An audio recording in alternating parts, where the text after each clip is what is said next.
नमस्कार दोस्तों, मेरा नाम है ब्रजेश यादव। फिर हाजिर हूँ क्राइम स्टोरी श्रृंखला के एक नए एपिसोड में। आज की स्टोरी मुंबई से सटे विरार की है। और विरार में एक खौफनाक घटना को अंजाम दिया गया आज से 3 से 4 दिन पहले, जिसे सुनकर आपके भी रोंगटे खड़े हो जाएंगे। लेकिन आज की कहानी शुरू करने से पहले आप लोगों को कुछ अपडेट्स बता दूं। महाराष्ट्र में इस समय इलेक्शन का माहौल है, और इलेक्शन का माहौल इसलिए क्योंकि 20 नवंबर को मतदान है, यानी वोटिंग है। पूरे महाराष्ट्र में वोट डाले जाएंगे और उसके बाद 2 से 3 दिन बाद यानी 23 नवंबर को मतगणना होगी, यानी काउंटिंग होगी कि महाराष्ट्र में किसकी सरकार बनेगी। आप लोगों ने पिछले 5 सालों में देखा होगा कितने उतार चढ़ाव देखने को मिले महाराष्ट्र में। मैं क्राइम की बात छोड़कर पॉलिटिक्स की बात इसलिए कर रहा हूँ क्योंकि कुछ बातें जुड़ी हुई है, तो आप लोगों को बताना जरूरी है। क्योंकि सारे पुलिस अधिकारी, पुलिसकर्मी इस समय इलेक्शन में बिजी हैं। जगह जगह बाहर से भी पुलिस की फोर्सेस आई है इलेक्शन कमीशन की ओर से, जो चेकिंग कर रही है। और आपको एक अपडेट ये भी दे दूँ, इस समय इलेक्शन चल रहा है। आप 10 से 15-20 हज़ार रुपये से ज़्यादा कैश रुपए मत ले जाइए, ले जाने से बचिए। क्योंकि अगर आप पुलिस चेकिंग में पकड़े जाते हैं तो आपको परेशानियों का सामना करना पड़ सकता है। क्योंकि कहाँ से पैसा लाए, उसकी रिसिप्ट, और कहाँ देने जा रहे हैं, क्यों ये पैसा लेकर घूम रहे हैं, इसकी जानकारी आपको पुलिस अधिकारियों को देनी होगी, वरना पुलिस अधिकारी आप पर कार्रवाई कर सकते हैं। और दिवाली का समय चल रहा है तो बड़े तादाद में गिफ्ट्स, महंगे गिफ्ट्स आप ले नहीं जा सकते। अगर ले जा रहे हैं तो उसके भी डिटेल आप लोगों को पुलिस को देनी होगी, क्योंकि कई तरह के पैसे सप्लाई किए जा रहे हैं। क्योंकि इलेक्शन का माहौल है तो स्मगलिंग बहुत तेजी से की जाती है किसी भी चीज़ की, चाहे ड्रग्स की हो या शराब की हो या पैसों की हो। अब आप लोगों को बता दूं, बड़े पुलिस अधिकारियों का भी तबादला किया जा रहा है। जैसे वसई, विरार, नालासोपारा, मुंबई और उसके और जो ज़िले हैं, सभी जगह कर जो पुलिस स्टेशनों के पीआई हैं, सीनियर पुलिस इंस्पेक्टर या पुलिस इंस्पेक्टर, उन सभी का तबादला कर दिया गया, ट्रांसफ़र कर दिया गया यहाँ से दूसरे जगह। तो लौटते हैं आज की कहानी की ओर, क्योंकि अब पुलिस अधिकारियों का तबादला हो चुका है। नए नए पुलिस अधिकारी हर पुलिस स्टेशन में आ गए हैं अब। नमस्कार, आज की कहानी विरार की है। विरार का एक गांव है, नारंगी गांव। उस नारंगी गांव में एक व्यक्ति है, उस व्यक्ति का नाम क्या था? स्वप्निल ठावरे। स्वप्निल ठावरे की उम्र 32 साल है। फिर उसकी शादी होती है। शादी एक लड़की से होती है जिसका नाम था रोशनी ठावरे। शादी होने के बाद दोनों आपस में काफ़ी अच्छे से रहे, यानी उनका परिवार बहुत अच्छे से चलने लगा। आगे के कुछ साल इतने अच्छे थे कि परिवार को भी बहुत अच्छा लगा और उनको भी बहुत अच्छा लगा, यानी फुल एंजॉयमेंट के साथ, फुल सपोर्ट फैमिली के साथ सब कुछ अच्छा चल रहा था। लेकिन समय के साथ रिश्तों में खटास आ गई, यानी ये पति पत्नी के रिश्ते में समय के बढ़ते ही, समय के चलते ही खटास आ गई। खटास इस कदर आई कि एक बड़ा कांड हो गया।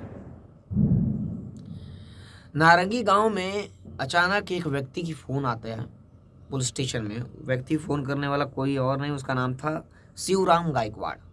उन्होंने कहा कि यहाँ पर एक बेटी है मेरी, उनका मर्डर कर दिया गया है। अब पुलिस की टीम मौके पर पहुंची उस घर में जहाँ पर मर्डर किया गया था। पुलिस जैसे ही वहाँ पर पहुंची, वहाँ पर इलाके में तो हड़कंप मच गया था। और पुलिस ने जैसे ही दरवाज़ा खोला, देखा कि पुलिस की पूरी टीम के पैरों तले ज़मीन खिसक गई, क्योंकि महिला के शरीर पर काफ़ी चाकू से वार किया गया था और कैंची से वार किया गया था।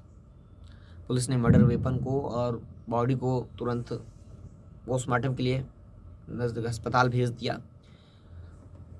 वसई, विरार, नालासोपारा में तो पोस्टमार्टम के लिए अस्पताल भी नहीं है, मुंबई भेजना पड़ता है। तो पुलिस को पोस्टमार्टम रिपोर्ट का इंतजार था कि और कहाँ घाव लगी है, कितनी घावे है, या जहर वहर की बात तो नहीं, या चाकू से ही मारा है। यानी डेथ का मतलब डेथ हुई है तो कैसे हुई है? चाकू मारा है दिख रहा है, लेकिन किसी और चीज़ से टॉर्चर किया, क्योंकि धाराएं पुलिस को लगानी होती है। और क्रूरता किस हद तक की गई है पुलिस इसकी जांच करती है, क्योंकि कई केस हमारे भारत में ऐसे भी रेयर ऑफ रेयरेस्ट। जब 2012 में निर्भया कांड हुआ था तो रेयर ऑफ रेयरेस्ट था, तो ऐसे कई केसेस आते हैं। अब श्रद्धा वालकर केस था जो वसई का, वो भी रेयर ऑफ रेयरेस्ट था, यानी ऐसे केस नहीं होते हैं। और जब रेयर ऑफ रेयरेस्ट केस होता है तो पुलिस और अदालत जो होती है, चाहे सुप्रीम कोर्ट हो या हाई कोर्ट, वो ऐसी सज़ा सुनाता है, यानी सीधा मृत्यु दंड रहता है, चाहे फांसी हो या उम्र कैद हो। अब आपको बता दें, सब कुछ सामान्य चल रहा था इस परिवार में। अचानक जो रोशनी है उसकी बॉडी मिलती है, चाकू से वार किया रहता है शरीर पर कई जगह। पुलिस जांच में जुड़ती है तो पता चलता है कि जो फ़ोन करके बुलाए थे पत्नी के पिता शिवराम गायकवाड़, उन्होंने बताया कि ये सब करतूत मेरे दामाद की है जो स्वप्निल ठावरे है। फिर उसके बाद पुलिस मामला दर्ज करती है और स्वप्निल ठावरे को लोकेशन ट्रेस करती है और उसे गिरफ्तार करती है। अब सबसे बड़ा सवाल पुलिस के सामने ये था कि स्वप्निल ठावरे ने अच्छा खासा परिवार चल रहा था तो अपनी पत्नी को क्यों मारा, मारने के पीछे का मोटिव क्या था, उसने इस जघन्य हत्याकांड को अंजाम क्यों दिया, मकसद क्या था उसका।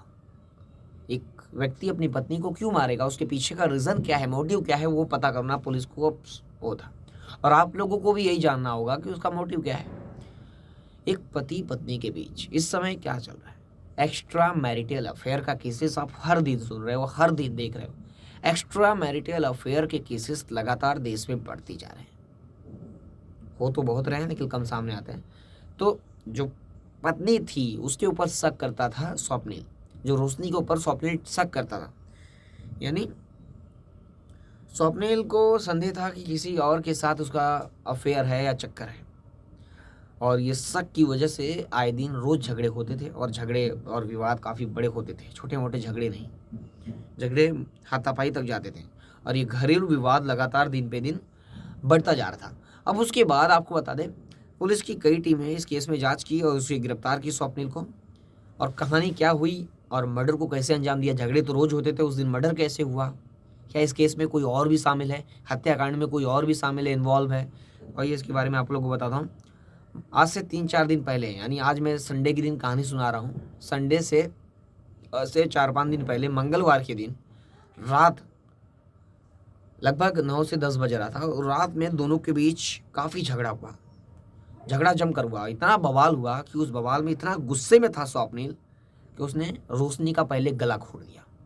रोशनी का गला घोटने के बाद उसने चाकू उठाया, चाकू से उसके बाद रोशनी को कई बार वार किया, चाकू से, फिर कैंची से, यानी जो भी उसे मिला सामने उससे उसके वार करके उसको मौत के घाट उतार दिया। फिर उसके बाद पिता जैसे ही घर आए, उन्हें पता चला और देखिए बॉडी पड़ी है, तो तुरंत उन्होंने पुलिस को इन्फॉर्म किया और मौके पर विरार पुलिस स्टेशन की टीम पहुंची और उन्होंने इस मामले में जांच शुरू की और आरोपी स्वप्निल को गिरफ्तार किया। सोचिए, घरेलू विवाद इस हद तक जा सकता है कि आपको जेल पहुंचा सकता है। अब इस केस में किसकी गलती है ये आप लोग तय करेंगे। कानून के हिसाब से तो स्वप्निल ने बहुत बड़ी गलती कर चुका है, ना पत्नी बची, अब ना खुद बचेगा, अब वो सलाखों के पीछे होगा और परिवार अंधकार में चला जाएगा। यानी परिवार के साथ क्या होगा, परिवार का क्या होगा, वो स्वप्निल खुद नहीं जानता होगा। तो इसलिए ऐसा कदम सोच समझ के उठाइए कि आप जो कर रहे हैं आने वाले समय में आपकी फैमिली और आपके परिवार पर क्या असर करेगा, क्या इम्पैक्ट होगा, इसे ध्यान में रखिए।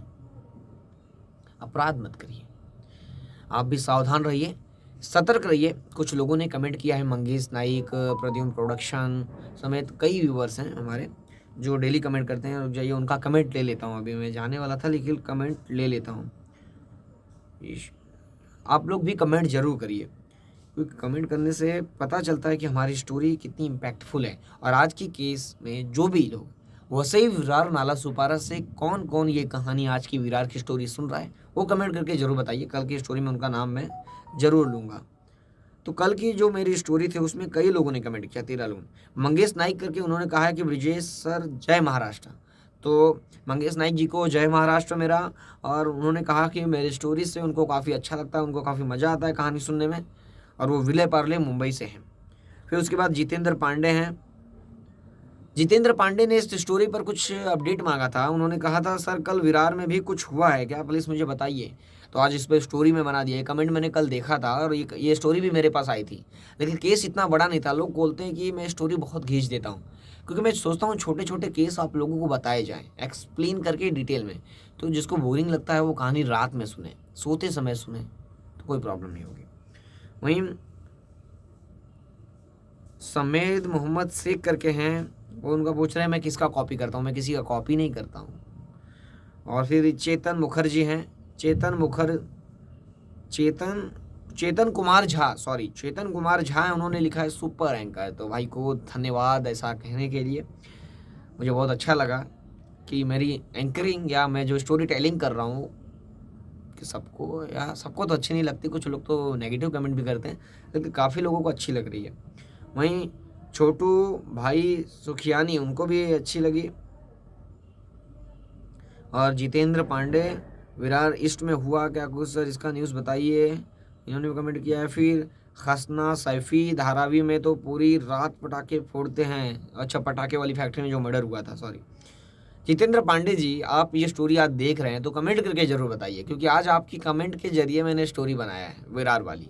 स्टोरी मेरे पास आई थी लेकिन बनाने वाला नहीं था, क्योंकि विवाद बहुत छोटा था, घरेलू विवाद था, इसलिए कहानी बनाया। तो आप कमेंट जरूर करिए, क्योंकि आपके कमेंट की वजह से मैंने स्टोरी बनाया है, जितेंद्र पांडे जी। तो और कई लोगों ने कमेंट किया ऐसा। तो अब बस आज के लिए इतना ही, फिर मिलूंगा एक नई कहानी और एक नई घटना के साथ। तब तक के लिए जय हिंद, सावधान रहिए, सतर्क रहिए।